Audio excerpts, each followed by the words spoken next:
Hello and welcome to the Tough Girl podcast, which is all about motivating and inspiring you. I'm your host, Sarah Williams. The Tough Girl podcast is sponsorship and ad-free thanks to the monthly financial support of patrons. I just want to say a massive thank you to Katja Lunaire, Catherine de Ferrer, Damiana Day, Ellen Piercy, Sarah Bright, Shauna Fallon, Kat Benger, Gemma Smith, Linda Blakely, and Stephanie Langridge. Thank you so much for all of your continued support. It is incredible having you as patrons.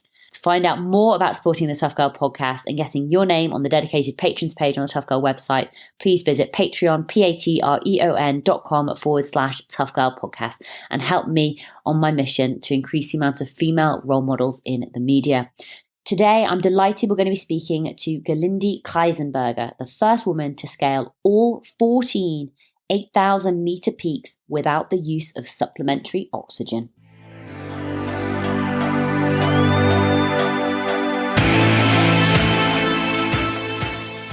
Hello, my name is Gerlinde Kaltenbrunner and I'm from Austria, exactly from Upper Austria, a tiny village. I grew up in a tiny village called Spital am Büren. Where I started also mountaineering. And at the moment, I live close to Salzburg. And just now, I'm on a very nice place for rock climbing. Yeah, I enjoy it a lot. Oh, wonderful. Tell me about your love of the mountains. Where did that come from? In my childhood, when I was a small girl, 8 years old, I was very lucky because the priest of our home village was a very enthusiastic and passionate mountaineer.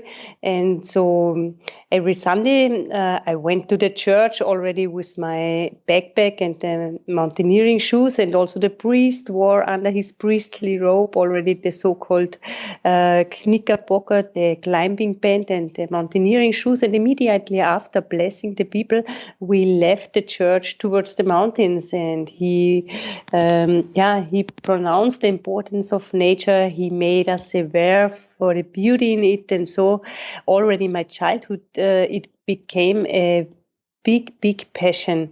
So I learned about the big variation of mountaineering also, ski touring, backcountry skiing, rock climbing, ice climbing, normal hiking. And with the age of 16, I saw a lecture about K2, the second highest peak in the world, everyone knows. This presentation triggered a dream that once in my life I wanted to face the big mountains in nature, but I did not know if it would ever work, but at least I wanted to do a trekking there to see K2 in nature. This was my first dream. Yeah, and with the age of 23, I started already for my first 8,000 meter peak to Pakistan, and it was Broad Peak. Yeah. Oh, wonderful. What did your parents say? Did you tell them about your big dreams? I remember when I went to the lecture for K2 when I was 16, I asked my father, could I get some money because the entrance fee was around 100 shilling at that time, around 7 euros, and I told him I would like to see the presentation about K2, and he was kind of astonished, and he said, okay, if you like, go there. And later I told them I would love to climb one time. I would at least would like to try an 8,000 meter peak. And they did not really understand in the beginning what it really means. And for me, it was from the very beginning very important that I do it without bottled oxygen and without help of high porters, only with my teammates together. And to be honest, I had no idea if my body would be able to resist the very cold temperature, or if my body would be able to climb without bottled oxygen up to 8,000 meters. But at least I wanted to try, and for this I prepared myself very precise. I did a lot of endurance training. At that time, I was still working as a nurse, and to be perfectly prepared, I went when I had to work every day, every morning at 3 o'clock, I started with my bicycle, 40 kilometers to the hospital. I had to cross a pass also. And then I worked for 10 to 12 hours. It depends. Sometimes I work 10 hours, sometimes 12 hours. And in the evening, I cycled home. And of course, when I when I was free, I went always to the mountains, climbing, ski touring in winter and so on, to be really perfectly prepared for the first big 8,000 meter peak. Yeah. Did you have many friends who, in the mountaineering world, like who you would train with, or who understood your passion for wanting to go and climb, these 8,000 meter mountains? A very interesting question, because, when I could feel that my heart is beating for mountains, and my big wish to climb an 8,000 meter peak is very profound. So I really was looking, or I don't know, it was like I found by chance the right people. So one very good friend, later he became my partner. He was already experienced for the 8,000 meter peaks. He climbed already one hidden peak, Gasherbrum 2. And and so we were some friends together, and in Upper Austria, and we did a lot of training in advance, a lot of ski touring in winter, and combined climbing to be prepared for the expedition. But I was still so young, and we had two people with us, two friends. They were experienced, and so from them I learned really a lot during my first expedition. Yeah. Thinking back to that time when you were before turning 23, and you headed off to Pakistan to climb your first 8,000 meter peak. Mm-hmm. Did you know many female mountaineers? Did you have any role models who you looked up to? Like, were there women doing this professionally at that time? Not really. There was only Wanda Rutkiewicz, but she died when I was, I think, 20. I don't remember very well. I read a book of her, but I cannot say that she was a role model, but she was very well known in Austria, and I admired her a lot, of course. But my real role model was my grandmother. She became almost 99 years old, and she was the only one in my family who really knew everything about the 8,000 meter peaks. She read books about, and she knew all the names from the 8,000 meter peaks, and she had really a very tough life. But at the same time, she was always very humble, very nice, and very happy with the very simple life she had. And she seemed to be always satisfied and happy. And from her, I also learned a lot. Yeah. And this was in my heart my big role model. Yeah. What was your grandmother's name? Matilda. Matilda. Oh, I love that. Was she interested in reading about the mountains and finding out about the 8,000ers, the 14 8,000ers, because of your interest, and she wanted to? Yes, exactly. Before, she was not interested in, she did not know, but she loved the mountains. She came from South Tyrol, so she grew up in the mountains, and and so when I started, she started to read about it, and she wanted to know what I'm doing, and really nice. Yeah, I love that support. That's fantastic. Let's go back to when you were 23, because that's when you headed off to climb to do your first expedition, really, out in Pakistan. I'd love for you to share a little bit more about that experience, what that was like at that time. Take us back. Yeah, when we started to Pakistan, it was already, to fly to Pakistan was a big adventure for me, because never before I went so far away, and in a very special country, I have to say, for women also, a Muslim country. And I remember we had no agency at that time, so we organized all by our own. 6 days we have spent in Rawalpindi just to organize all the stuff, the food, and the, for the porters, we had to bring socks, sunglasses, cigarettes, flour to prepare the chapati. So we had to buy everything in Islamabad. And this was already a big adventure to go shopping, to bring all the necessary things with us. And I remember we had, at that time, we had a sponsor who gave, where we could do all the nutrition shopping. And then we had another sponsor who did the air cargo for us. This was our two sponsors. And so we went shopping and we brought a lot of stuff, ananas, for example, in tins. And then at the end, when we had to prepare all the luggage for the porters, we thought, well, we will need maybe 50 porters to bring our material towards base camp. And then it was really, it was now, if I look back, it was really funny. But we had 4 porters who carried only pineapple tins, for example. We had by far too much food with us, but at the same time, we could share it with the local people, and they were very happy about it. Yeah, and after 6 days in Islamabad, in Rawalpindi, we headed on towards Skardu, 2 days, a very adventurous driving. Yeah, and from there we did another half day by jeep, and then we had to walk to Ascoli, and we headed on to the 60 kilometers long Baldoro Glacier to the Concordia place.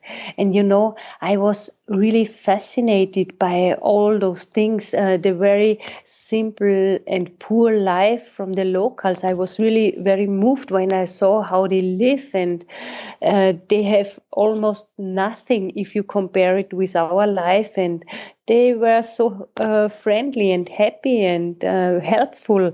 And this part was already very fascinating. And then we went to Concordia Place, and you see on the left side the Trango Towers and Gasherbrum 4 in front of you. And I was really, I almost really, I couldn't speak because I was so impressed because of the beautiful amphitheater. It was like an amphitheater, really. A lot of 6, 7, and 8,000 meter peaks around. And and then we came to our base camp, or to the base camp of Broad Peak. We established all our tents, and then we wanted to start to climb. And at the same time, when we were there was also a Czech expedition there. And the Czechs, they did the approach faster than we did. And I asked our friends, maybe we could also walk a little bit faster. I was 23 years old and I had not that experience. I knew it in theory, the acclimatization, and Sigi, a friend, he told, no, we walk slowly because it's very helpful and important. Otherwise you get high altitude sick. And the Czech people, they were running towards base camp, but they were one day, they reached base camp one day before us. And, in base camp, the first night in base camp, one of the Czech got a pulmonary edema. And my friend, she's a lady doctor. She went to them, and I came with her during nighttime. They called the doctor, so we came there. And, we brought the Zyrtec bag with us just for the emergency. And in the morning, we have put him inside this bag, and they tried to bring him down towards Concordia Place. And while carry him down, he died. And this was a real shock for me. The first expedition, and a young Czech boy died because of high altitude sickness. And I have to say, I was there and I thought, no, it's impossible. And, and then I understood he did really a big mistake. He went too fast towards base camp, and he drank too less liquid, and he died. And this was a very sad but important experience for me, because I thought, okay, this is something really, really serious, and I have to take care, and I have to listen to my body, what's going on inside. This was the first I really learned there, that most important is to be completely close connected to my inner self, to talk with my body, to have a good balance, not to overstep my personal limits. And so I was really very much aware about what's going on inside, and I was really sensible for every single signal. If I got, for example, a pressure in my head, headache, I thought, okay, maybe I drank too less liquid. And so I started to drink really a lot. We melted a lot of snow, and every day in high altitude, I drink 5 to 6 liters of liquid. And I really followed all the rules about acclimatizing. And so I felt really quite well up there. And another thing I learned also during my first expedition was that to understand that every single movement, every normal movement gets a completely different and very serious significance up there. You cannot put your backpack away for a moment and to relax a little bit. You have to take very much care of everything. If you lose your backpack up there or only your glove, it may create very serious circumstances. And so, so when I reached, for example, 7,300 meters, we established Camp 3 up there, 7.2 maybe. I was so super happy. We had a tremendous view towards Nanga Parbat, 200 kilometers far away. We could see. I was really deeply impressed, and I thought, thank you so much to the universe to be allowed to be here.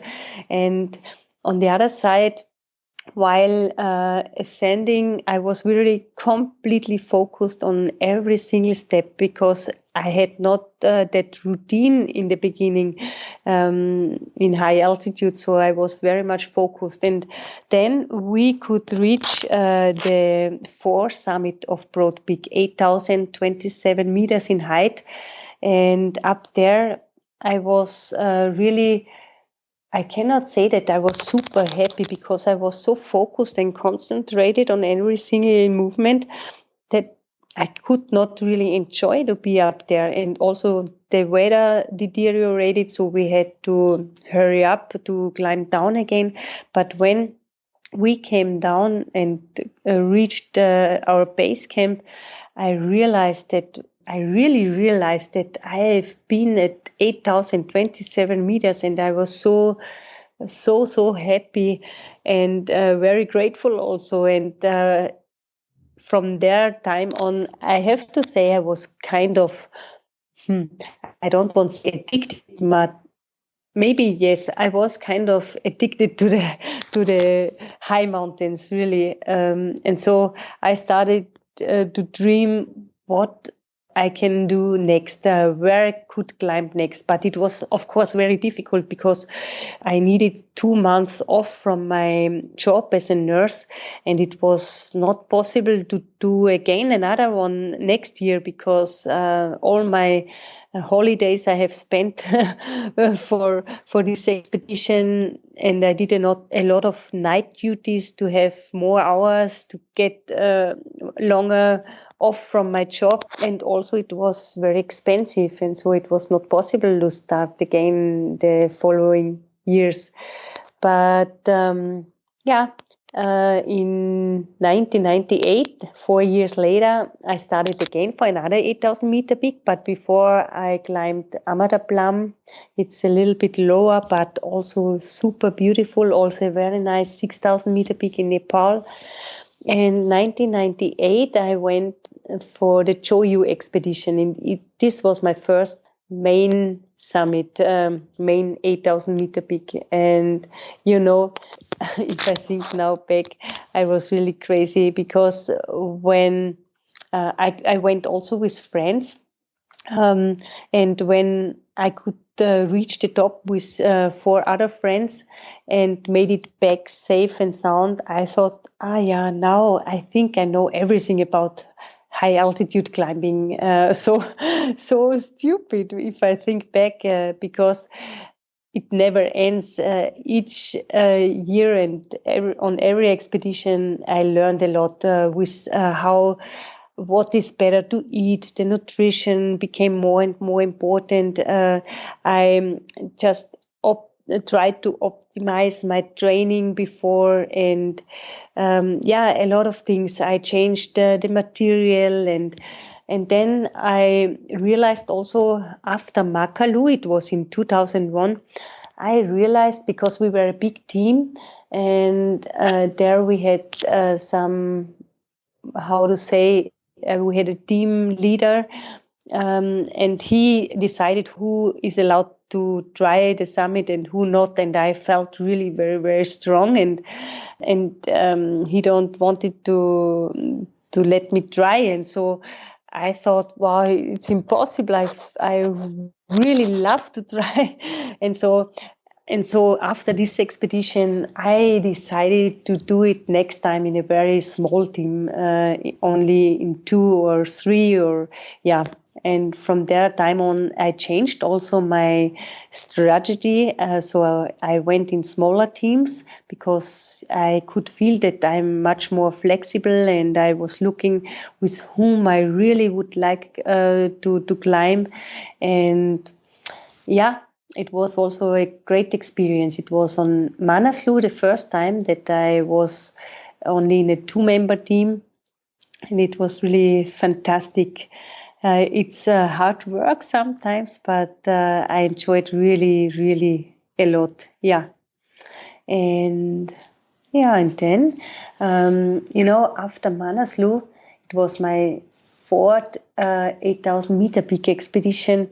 The year after, I went to Nanga Parbat, and Nanga Parbat was such an important and a very important expedition for me, because in 2003, I went there, and some Italian friends were also there. And I was already acclimatized because before I tried to climb Kanchenjunga. And so I went to Nanga Parbat. It's a very demanding 8,000 meter peak, a very challenging one, but very, very beautiful. And when I went to base camp, it's so beautiful. It's you establish your base camp at around 4,200 meters onto green grass. Can you imagine? On all other 8,000 meter peaks, you establish your tent onto ice, rock, and on Nanga Parbat onto green grass. It was so beautiful. And from base camp, you can observe the whole route. I went through the Diamir phase, and because I was acclimatized, I could reach the top exactly 10 days later already. And there I had a really very nice meeting, I have to say, or come together with a team of Kazakh climbers, Kazakh and Russian climbers. And, I was there with Italians, but they were still not acclimatized. So I climbed alone up to Camp 2 with my heavy backpack. And there is the so-called Kinshofer wall. It's a steep wall. You have rock difficulty in the rock around the 5th grade. It's not really difficult, but with the heavy backpack and in this altitude with the low oxygen pressure, it's quite challenging. And while I was climbing up from above, a Russian climber rebelled down, and he wanted to take my backpack. He spoke something in Russia I didn't understand, and he was not very friendly, but he just was pulling on my backpack, and I thought, what's going on here? And I told him, please keep away. I want to do it by my own. And I didn't give him my backpack, and so he became very angry, and he climbed up again, but I did not understand, but I could see that he's not very happy about me. And when I reached the place where they established Camp 2, I went there and I prepared a platform for my small tent, and then I established the tent. And there was also one Spanish climber, Iñaki Ochoa, and 6 Kazakh Russian climbers. And they did not speak to me, only the Iñaki spoke to me, and we chatted a little bit, and then I could hear that the Kazakh Russian team spoke with Iñaki about the next day, and they said, okay, there is a lot of snow, we have to break trail and we have to work together. We are 7 climbers, so we have to break trail together. And then I counted 6 Kazakh and Russian climbers, Iñaki 7, but I was also there. I was the 8th climber, but he didn't count me. Yeah? And so I thought, okay. And I asked Iñaki, what's going on here? And he only said, oh, don't worry. They have a little problem if a girl comes alone. And so don't worry, they are nice. But they did not talk to me. And the next morning, I was also prepared. They wanted to start at 8 o'clock. I was the last in the row. And they went up, and every 50 steps they took turns. And when I was on the place to break trail, the Russian climber behind me just went in front of me again and wanted to break trail. So they did not allow me to break trail also. And, I was a little bit, I thought, no, it is not possible. And I was already acclimatized from Kanchenjunga. So I went out of the trail and I went in front of the Russian climber again. And then I broke the trail up to 7,200 meters, where I established again my tent. It was Camp 3. And, they are really very, very strong climbers, but they were still not well acclimatized, and so they could not follow me. And then when they came up at 7,300, they went to me and they asked me, "What's your name?" And I was, I was so happy inside. I did not show them, but I was so super happy because now they asked me about my name. This was already a big step, a big success for me, Normally I'm not like this, but they were not really friendly in the beginning. And then I told them my name, and from their time on, I was kind of accepted up there, The next day I went with one Kazakh climber and Iñaki, the Spanish climber, to put the fixed rope above, and then we rappelled down again towards base camp. And then, on Nanga Parbat, it's also very interesting. I had for the very first time a satellite phone with me. It was the 5th expedition, and first time a satellite phone, and also the first time to get a weather report from in the meanwhile very good friend, from a meteorologist from Innsbruck, Austria. And he told me, yes, you can call me and I try to give you the weather forecast. And at their time, there was also Ed Wishers from US there, and also Jean-Christophe Lafile, big names in this field. So I admired them, of course. And, I called Charlie in Innsbruck, our meteorologist, and he told me, Gerlinde, Friday will be the only possible summit day. The weather should be good, but all other days are not really nice. So you have to start with bad weather conditions. But if you can reach the top on Friday, it would work maybe. And, I thought, okay, very interesting information. And I will tell also the others that I have a very good weather report. And I told them that Friday would be the only good summit day. And, they did not know me. I was a young girl at their time. Nobody knew me. And also my meteorologist, nobody knew. And so they were laughing about me, really.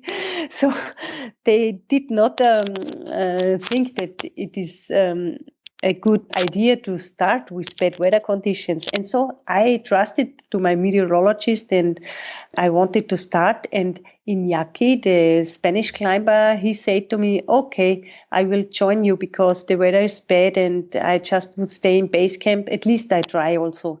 And then only two of us, we started and we went up. I had only my 2-member tent with me, and I established camp at Camp 2, and then I took further up to Camp 3. Iñaki followed me. We had to break trail a lot. And then we did the last night at 7,000, maybe 7,6, 7,7. And from there, we started during nighttime towards the summit. And we could reach the top also. It was the perfect summit day. It was really very hard because we had to break trail, only two of us. It was really very challenging. I cannot explain how happy I was, I was deeply moved when I reached the top. And then we made it down, and while climbing down, we met the Kazakh climber. He was very sick and he had frostbites also. So we brought him down. And in the meanwhile, some Kazakh climber came up to help this climber. He wanted to try the summit also. He stayed already 3 days at 7,000 meters. And then we brought him down together. And when I came back towards base camp, the team leader from the Kazakh Russian team came to me and he gave me one, flowers, very nice flowers, because in base camp there are a lot of flowers. So he brought flowers to me and one bottle of something, I don't know, vodka, or I don't know what it was, but I never drink alcohol. But he wanted to say a thank you that we helped his teammate down. And from that moment on, the Kazakh and Russian climbers, they became friends, and they gave me also the nickname Cinderella Caterpillar. It's really funny. And you know what is also very funny and nice, that Maksut and Vasily, a Kazakh and a Russian climber, they became very good friends by the years. And my last 8,000 meter peak to K2 from the Chinese side, the North Pillar, we did together. And this is really something very nice, and it means a lot to me. One of the things that really jumped out to me is when you started sharing at age 23 on your first expedition, is seeing the risk up close and personal by seeing a death, because that can be the reality of climbing the big mountains. And you also went on to share more about sort of, thinking you sort of knew it all, but then as you went on, you realized that you didn't, and that you were constantly learning, and that every mountain had something new to teach you, and how you adapted your training and your routine and the strategies that you were using. And I was going to say, glad to see toxic masculinity and sexism alive on the mountains. But I'm so glad you reached the top, and you persevered, and you listened to your friends, your meteorologists, the people who understood you and what you were doing. You talked about K2 then at the end as one of, the final sort of 8,000 meter peaks that you climbed. And K2 is a very, very challenging mountain for a whole variety of different reasons, from the risk, from how many lives it has taken. Tell me more about your experience of K2, because had you attempted it? Was it the 7th attempt that you Yes. succeeded? Yeah. Yes. Could you share more just about K2 and that experience? Yeah, K2, it's a very beautiful mountain, and for me it was really the most challenging 8,000 meter peak, because you have all the routes are really steep and challenging. And in 2007, after climbing Broad Peak again, because I wanted, of course, also to climb Broad Peak main summit, so I went back in 2007. And afterwards, I wanted to climb K2 with my friends and with my former partner also. And during this expedition, we had 2 attempts, but without reaching the top because of bad weather conditions. 2 times I had to turn back one time at 8,000 meter and the second time at 8,200 meter. But when I came back, I was really super happy because the highest priority for me has always to make it down towards base camp safe and sound. And I give always my best, and sometimes it works out, but many times I turned also around because the risk became too high. And for example, during my second attempt, I climbed with a friend, David, up. We wanted to do a non-stop climb because our meteorologist told us you have only 1.5 days of good weather. And we were sitting in base camp and we thought, 1.5 days is too short. And he said, you have to be back at 7 o'clock in the evening because afterwards big storm will come. And so we had the idea, David and myself, to start from base camp non-stop up the so-called Jason or bus route, and we tried at least. And we started from base camp. We climbed during nighttime, also with the head torches. We had only some short rests to melt water, to drink a lot, and then we came up to the shoulder also, and we had to break a lot of trail. It was really too much snow up there, and we moved very slow at the end. And then the weather was still good, and we were at around 8,150, 8,200. And we started to count, is it possible? The weather is still good, but is it possible to reach the top? We are already very tired and heavy snow, and the big challenge, the so-called bottleneck, is still in front of us. And should we risk or not? And then we decided the risk is too high. But, in my mind was also maybe the big storm is a little bit, comes a little bit later, maybe 5-6 hours later, and then it could work. But it was too risky. And so we decided, okay, we don't make it, we turn around. And then we climbed down again, and exactly at 7 o'clock in the evening, the big storm came up, and at the shoulder, it was so strong wind, and we were just so happy, and we thought, okay, it was really the right decision. And after 39 hours of climbing, we could reach our base camp again without reaching the top, but at the end we were also very happy because it was a big adventure also. But nevertheless, I left base camp with the feeling, okay, I have the chance to try it again. I will come back. And so 2 years later, I went again to K2 with David. We were only 2 climbers. And at that time, we had also 2 attempts, and one time we turned around at 8,000 meter because of bad weather conditions, and the second time we came up to the shoulder at 8,000, and then we wanted to avoid the very dangerous bottleneck because always ice comes down, and so we tried to climb to the left side, and we were only 2 climbers up there also. And we faced again a lot of snow, and then we had quite challenging and difficult rock climbing. And the problem was that it was very fragile, loose rock, and we had no possibility to do a good belay, and so it became really too risky. And also there we decided to turn around. So it was already the 4th attempt. And so we made it down and back home again.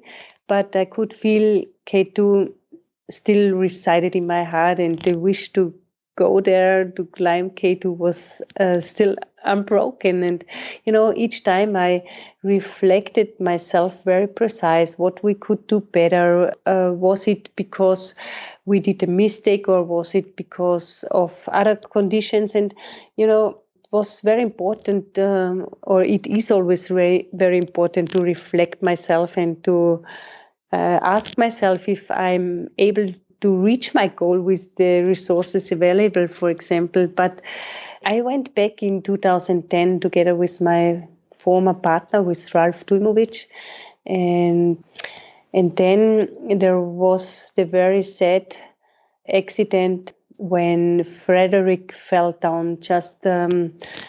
We climbed up and we were already close or in the beginning of the bottleneck, and we were still climbing without rope because it was not that steep, only 40 degrees. And Frederick Eriksson, he wanted to ski down from K2. I was always really, I thought, how you can ski down, it is so super steep, and you have to rebel down and then you can ski, but very dangerous in my opinion. And I was always worried about when he will ski down, but I was never worried when he climbed up, because he was also a good climber. And we were very close together. He was just 3 meters away from me, and in a certain moment at around 8,300 meters, I don't know, he lost balance. A stone broke out, and he fell down more than 1,000 meters in height. And this was really a moment, if I remember, it was really hard. I thought, now it's over.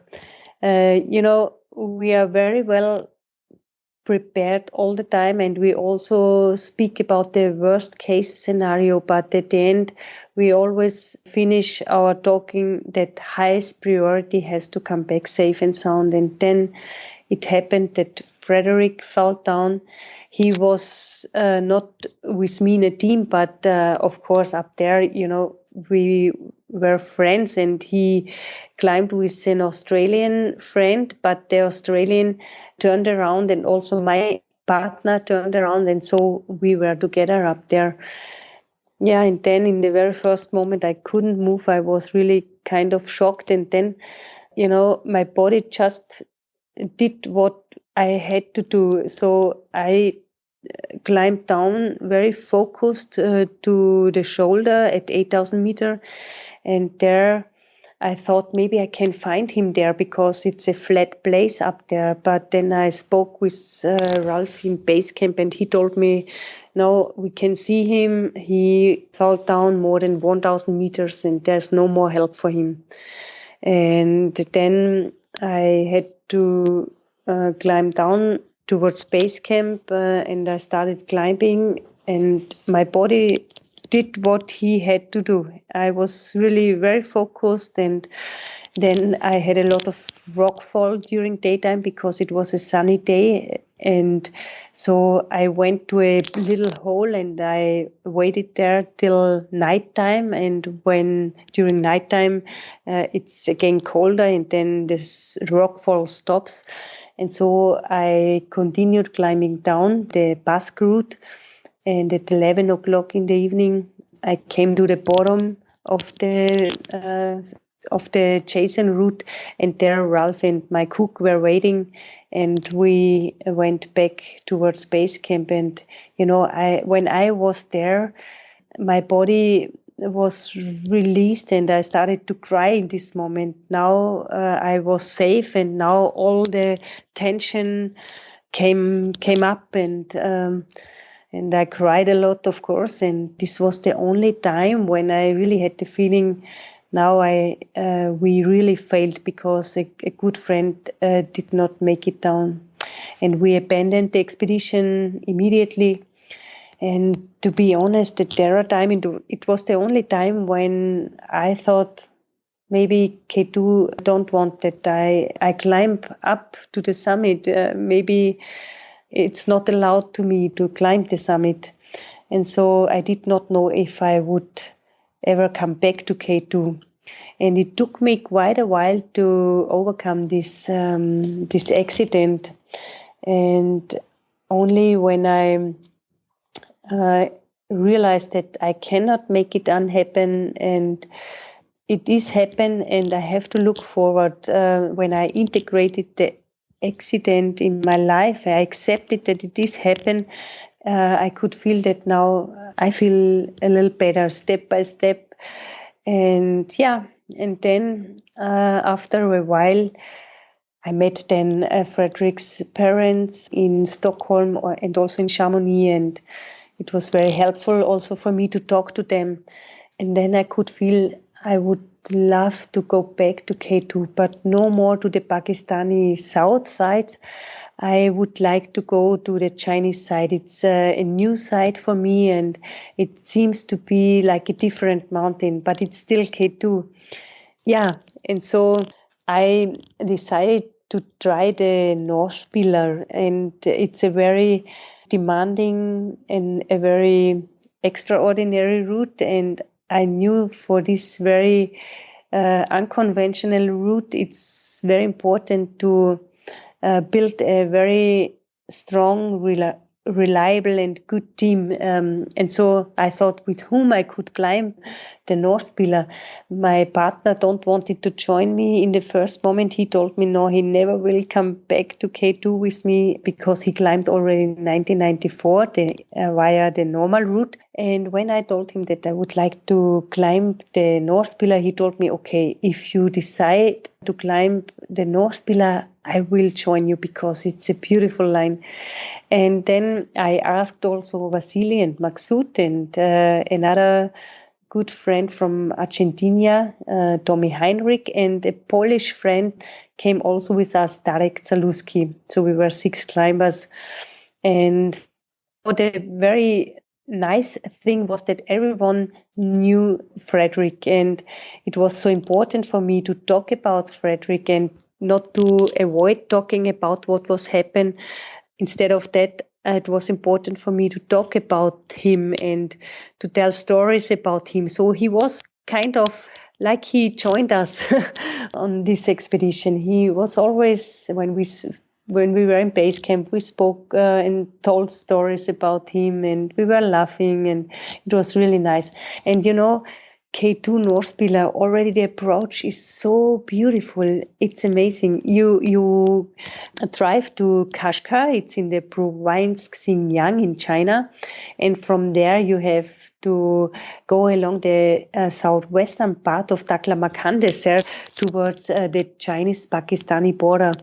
And from there is a last village. There are Uyghurs there, or Uyghurs or Kyrgyz, no Uyghurs there.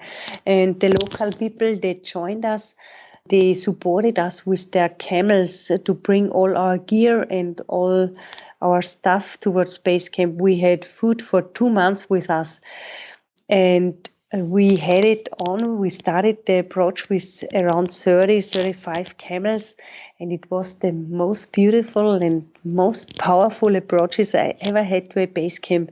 It's such a remote place, a very dry landscape also. And we had to cross the Agil Pass, 4,200 meters in height. And we were the only people there. No other expeditions or trekking groups, nobody. We were the only people there. We had one cook with us and the camel drivers with their camels.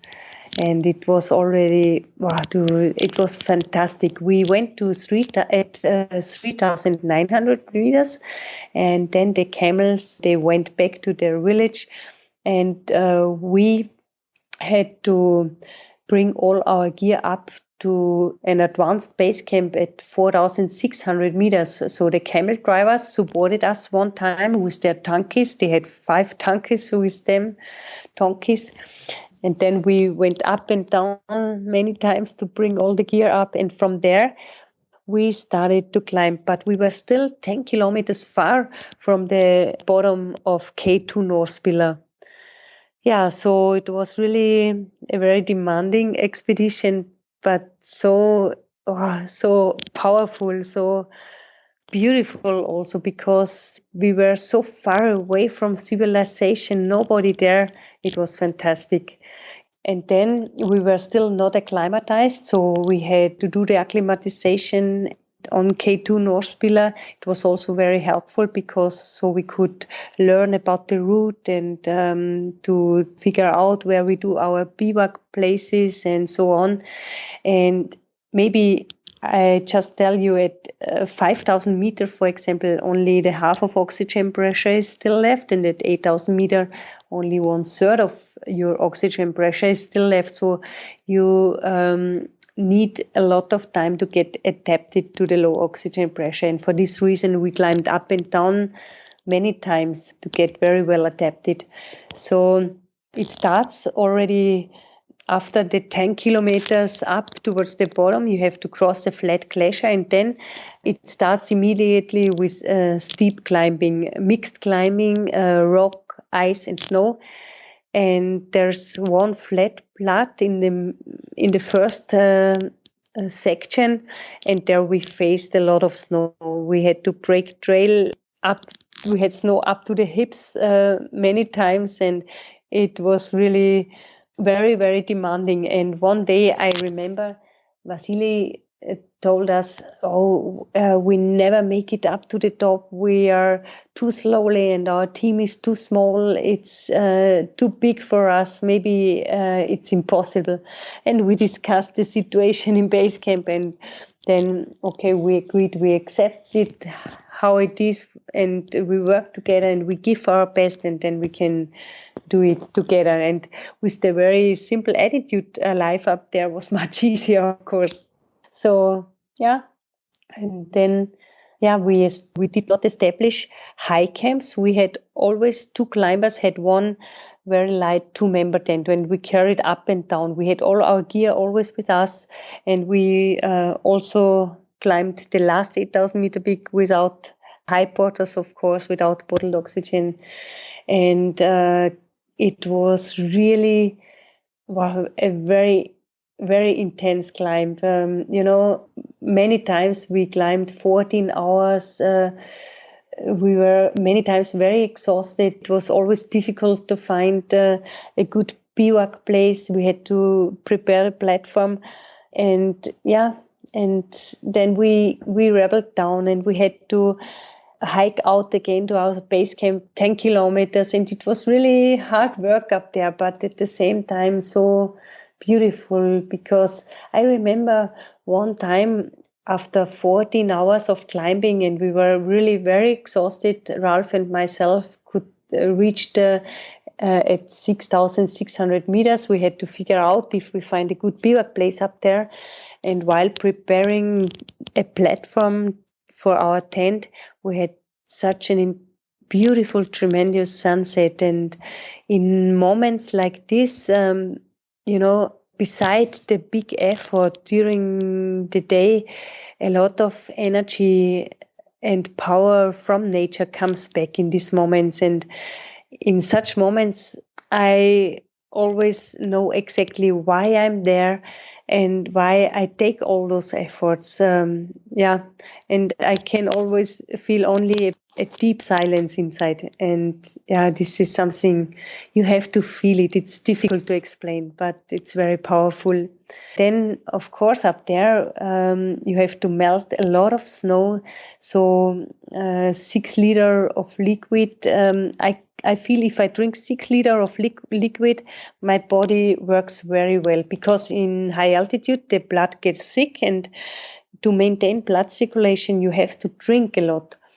And you have to be very disciplined, of course, to do the snow melting, because after 14 hours of climbing, your body cries and is so exhausted that you would love to lay into your sleeping bag. But for me, I always say, no, it's not yet allowed. First, I have to melt snow and to drink a lot, and only afterwards I can go into my sleeping bag. At that time, it was already midnight when I went to my sleeping bag, and the next day we rebelled down. We met our teammates, and together we made it out to our base camp again. Yeah, and now to shorten it a little bit, we climbed up another time at 8,000 meter almost. We had to overcome a very challenging rocky path at 7,900 meters. It was really challenging. And our meteorologist told us, now you will have 4 days of very stable weather. And we thought, okay, if everything works out perfectly, maybe we can try the summit also. And during the third day, in the afternoon, the weather deteriorated and we got snowfall at 7,900 meters. And we thought it's just a short interruption of the good weather window. But at the end, we had the whole night heavy snowfall. In the morning, still snowfall. And in the meanwhile, the avalanche danger was too big. So we could not climb down again, and up, of course, also not. And so we have spent 3 nights at 7,950 meters. And in situations and in moments like this, it's so important to stay calm and to keep your spirit and motivation high and not to get panicked, because maybe everyone knows that if you are in a situation that seems to be hopeless, it easily could happen that you step into a very negative spiral that put you emotionally very much down. And it's so important to step out emotionally of this spiral and to observe the whole situation and to never give up, to hope that everything will work out at the end. If you get panicked, it does not change the situation and it consumes only a lot of oxygen. I learned in 2005 in the Shishapangma South Face, we had a similar situation, and the only thing you can do to accept the situation and to keep your mind positive and strong so you don't lose too much energy. But luckily, after 3 days and 3 nights of heavy snowfall, the 4th day in the morning, the snowfall stopped and it cleared up, and we had a amazing morning. We were just above the clouds, and it was a very special moment also for me.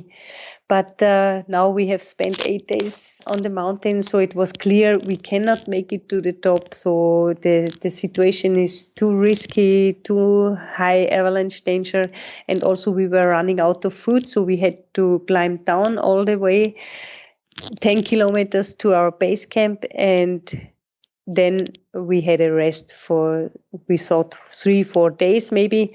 And our cook, he is such an important teammate because he always was looking after us, and he prepared very good food, and he was looking to keep us still strong and powerful also.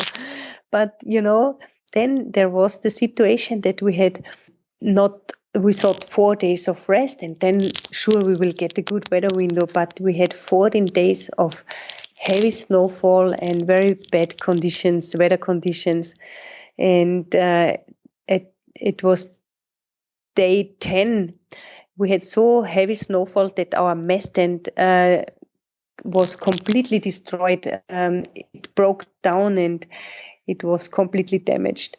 And then Darek and Tommy said, okay, now the expedition is over because we are already so late and the tent is broken and our visa was already expired, and also the permission to climb the mountain was almost expired. And I thought, we are so far away from civilization, nobody will control us there.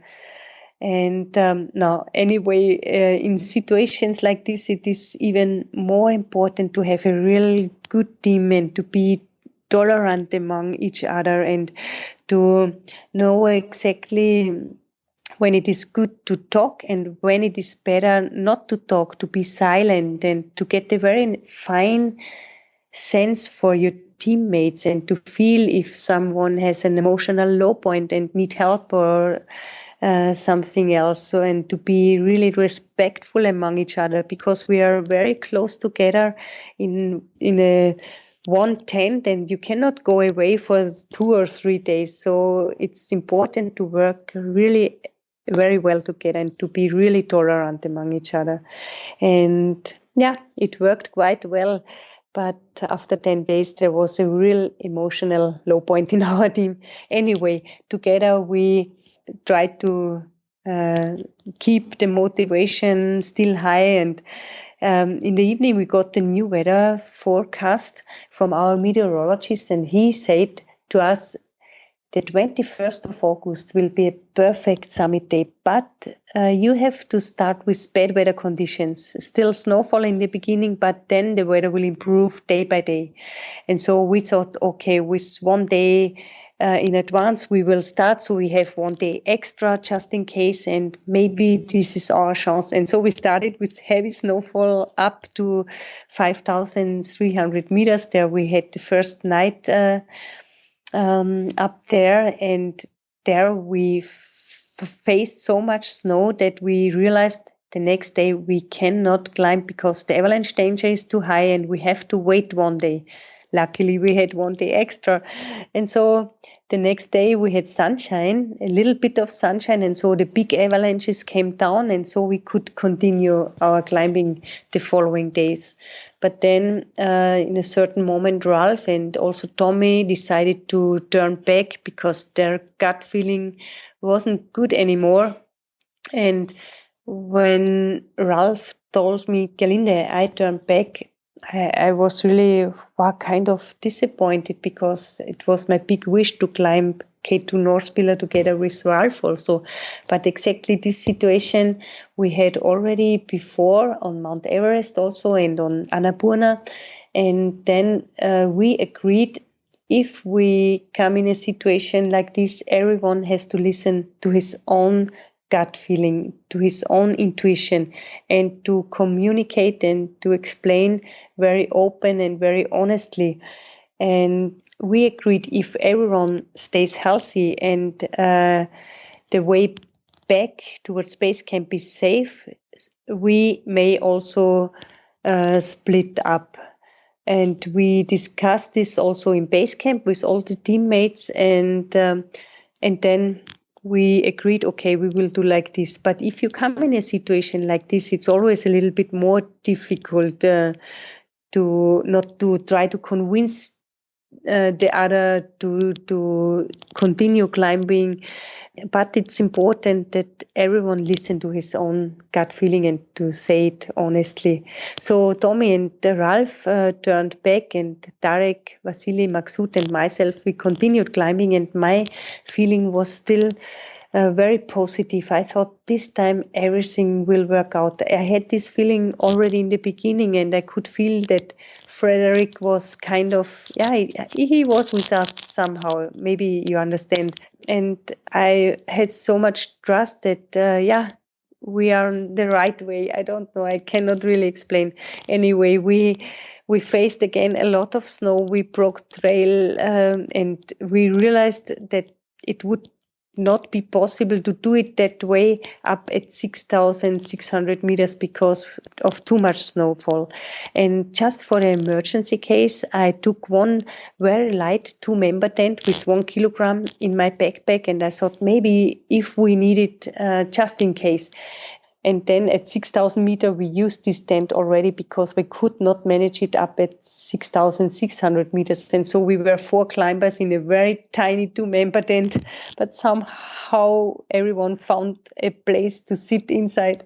The whole night we melted a lot of snow and we drank a lot. And the next day we had it on up to 6,600 meters. And the following day with still very strong wind, up to 7,200 meters. And one thing, Ralph and Tommy went back towards base camp, and after 36 hours, we had a contact via walkie-talkie to them, and they told us, we got the new weather forecast, and now the good weather window changed from the 21st of August to the 22nd of August. And we were so lucky because now we were again in our time schedule. Yeah, and then with very good conditions, we could climb from 7,200 up to 8,000 meters because the strong wind blew all the fresh snow away. And so it was really a good climb. And we were, yes, already good acclimatized. And then from 8,000 meters, we wanted to start for the final summit attempt. And up there at 8,000 meters, I never lie inside my tent. I sit the whole night in my tent because breathing for me is easier while sitting.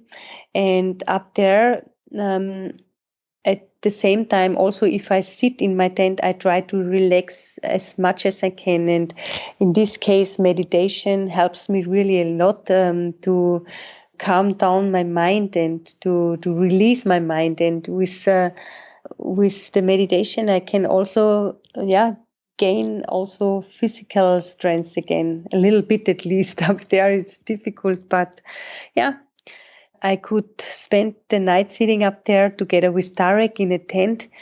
And we started at 5 o'clock in the morning, and it was already a beautiful day. It was the 22nd of August. And we were so convinced that this day will be our summit day because only 611 meters in height were still missing. And then we started our climb, and we knew we have to traverse the big summit gully. And when we came there to traverse, we faced so much snow up to the hips, and we realized it's too risky, too big avalanche danger. We cannot traverse up there. And I spoke via walkie-talkie with Ralph and Tommy, and I told them the situation, and they told me, you know, we see with the binocular there is a crevasse who leads from the very right side to the left side. Try to climb to the crevasse. Just below the crevasse you can traverse. And for us it was so difficult to find the crevasse because we were so close to the big ice seracs that we couldn't find it. And Tommy and Ralph from 10 kilometers far, they were sitting in base camp via binocular. They told us, now you have to climb up straight. Now you go to the left and now straight up again, now to the right and up again. And after many, many hours, we finally could see the crevasse, and just below we could traverse. But we have spent a lot of time just to find this place. And then we had also very heavy spin drift. Spin drift is the loose snow who comes down from the summit. The wind blow the snow down, and it's called spin drift, just for people who don't understand. And also for this reason, we lost quite a lot of time. And then it was already 4 o'clock in the afternoon, and I thought, oh no, it is impossible to reach the top. Now we are too late, and we could move only very slow, and it is impossible. And one more time, I realized that we have to accept the power of nature, and the nature gives us the frame in which we can move. And I thought, okay, I spoke with Vasily, and we decided, okay, we have to climb down again. And I wanted to tell Ralph via walkie-talkie, and I opened the radio, and then I couldn't speak because he was screaming, Gerlinde, finally you call me. I have the new weather forecast, and now the 23rd of August is the perfect summit day. There is almost no wind at the top and only minus 27 degrees. So maybe you get another chance. And I thought, oh my God, how lucky we are. And immediately we decided to continue climbing. I had again the 2-member emergency tent in my backpack, just in case, and a cooker and a cooking pot, and Vasily took 1 gas cartridge. And at 8,350 meters, we prepared a small platform for our tent, and we wanted to do a short bivouac just to relax a little bit and to melt some snow, to drink and rest, and then we continue climbing. And we were again inside the very tiny tent, 4 of us. And can you imagine, Tarek is a very tall man, 192 centimeter. I don't know how he managed it inside the small tent, but somehow he could do it. Yeah, and at the end we wanted to leave at midnight, but it was so cold. We had outside temperature 32 degrees, and you know, it is not that much cold because we have very good close, but we were already quite exhausted and we were running out of food. Also, we had one tomato soup, I remember, and we had to share in between of 4 people, but we had still enough gas to melt some snow. So we thought, okay, we tried in the morning. So we did start at midnight, but after 1 hour, we came back to our bivouac place. And at the end, we left our tent at around 8 o'clock in the morning. And we faced again a lot of snow. We had to break trail again.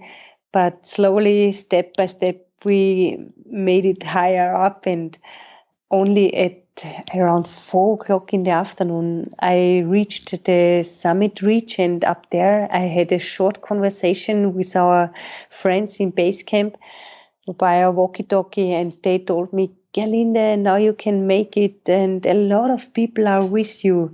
And I did not really understand why he know that a lot of people are with me. But anyway, I did not ask. I just could feel that this gives me a lot of power and a lot of energy also. And so from there, we headed on towards the summit, maybe 150 meters in height. And up there, the strong wind blew away all the fresh snow. And so we had perfect conditions up to the top, the last 150 meters in height. And I went ahead, and Vasily told me, Gerlinde, go on. I wait for Maksut.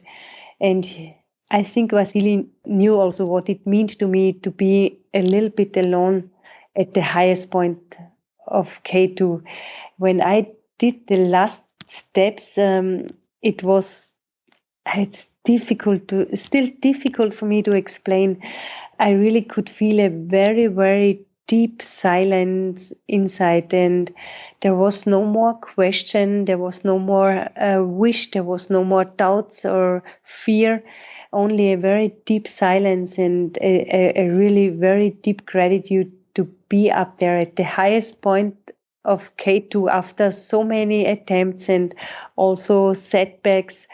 I was allowed to be up there now, and it was really a very overwhelming moment. And I also could feel that Frederick is with me now in this moment. It's maybe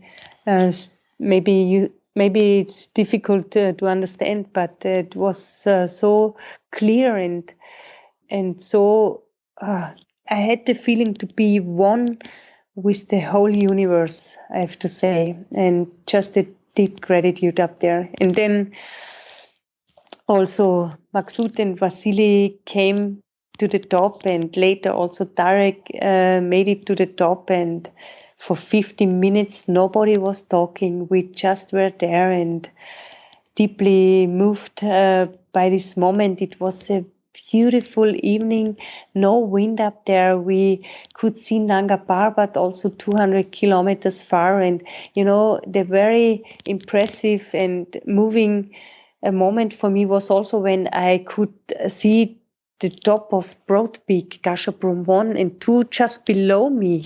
And of all those mountains, I could stay on top already, and now I could stay at K2 and watch down to the other summits. It was such a moving moment also for me.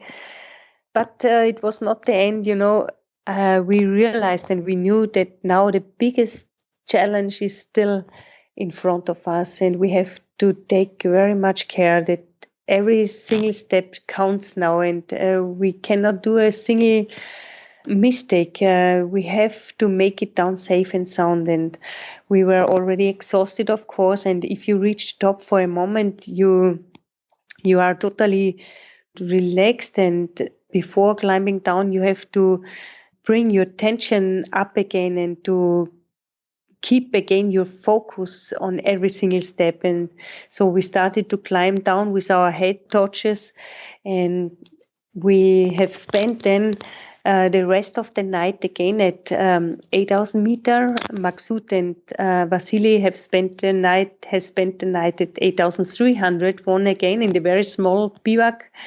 And next morning we waited together, and together we made it down to the bottom of the pillar. And I spoke with Tommy and Ralph, and they told us, come down immediately. The camels are already waiting. But we were so exhausted, we could not climb very fast. And also we wanted to bring all our gear down towards base camp, all the fixed ropes we prepared before, everything we brought down, and only at 3 o'clock in the evening we could reach the bottom of the face. Very, very exhausted. There we have spent 3 hours to sleep a little bit, and then with the very heavy backpacks, they were around, we carried all around 35 kilos, and it was almost too heavy for me, I lost a lot of body weight, and the backpack was very heavy, but we kept going. And then we came to the flat glacier in the morning, and then Ralph and Tommy came up to support us to bring all the gear down. And when I saw them, I was sitting on a big stone. I have put my backpack away, and I'm sure I never could manage it to carry again the heavy backpack. Now my power was finished. So, and I realized now, because we are all back in close to base camp without frostbites, without any health problems, we really climbed K2. The summit starts at the highest point, but ends only when you are back with your teammates safe and sound. And I was so deeply moved and so happy. I cannot explain. A lifelong dream came true, and for so many years my life was about climbing all those 8,000-meter peaks with a lot of tries and also setbacks and very beautiful moments and sad moments, and now finally I could reach and realize my big dream, and I was just very grateful, and I'm still very grateful that I could do it without any health problems, and I still have all my feet and toes and fingers, and I know that beside the skills and the talent or whatever and the good training, it's so important to have a real good and strong team behind you or with you, and also it needs always luck and also the power of maybe a higher, I don't know how to say, maybe the power of God would be the right word for me. I don't know. For me, it sounds maybe a little bit strange, but I'm very strong connected because of my meditation, and especially on K2 and also on other high mountains. I could more and more feel by the years that there is something much bigger than we are, and there's a higher power, and this is really an energy, a power from nature, from God, who support me also, and I'm very open for this, and I could feel that this power helps me also to overcome some really, really tough and very challenging and very dangerous moments. At the end, I'm just grateful that I could do it how it was. Gerlinde, thank you so much. I'm so grateful that you could share your passion and your love for the mountains, and share more about Frederick and the mountains that you've climbed and the lessons that you've learned. And, by climbing K2, when you reached the summit, you became the first woman to scale all 8,000-meter peaks without the use of supplementary oxygen. And I imagine everybody who is listening was up there. I was on the peak with you when you were sharing. Oh, nice. Yeah, it's a phenomenal achievement, and it's been incredible to hear your story and your journey. I know there's so much more to it. And Gerlinde, where is the best place for people to find out more information about you? I know you've written a book as well. Where can people follow along? I have a webpage, www.gerlinde-kaltenbrunner.at, and then sometimes I put some pictures or movies on Instagram from rock climbing, what I'm doing now. Not too much. I'm not really very good in in the social medias, but at least sometimes I publish something, and we'll see next year what will happen. But I would really love to go back to Pakistan for Gasherbrum 4. We will see. Maybe then I can tell you maybe a new story. Absolutely. And we would love to hear it. And I follow you on Instagram, and there are some stunning, stunning, stunning pictures of the mountains that you have climbed and pictures of you climbing. And it is incredible scenery. I will be keeping my fingers crossed that you will get back out to the mountains soon. Thank you. Thank you, Gerlinde. It's been honestly an absolute honor and a privilege to speak with you. Just I don't know what to say. I'm just like, I am in awe of what you've achieved. It's absolutely inspiring. Thank you so much, Sarah. Thank you.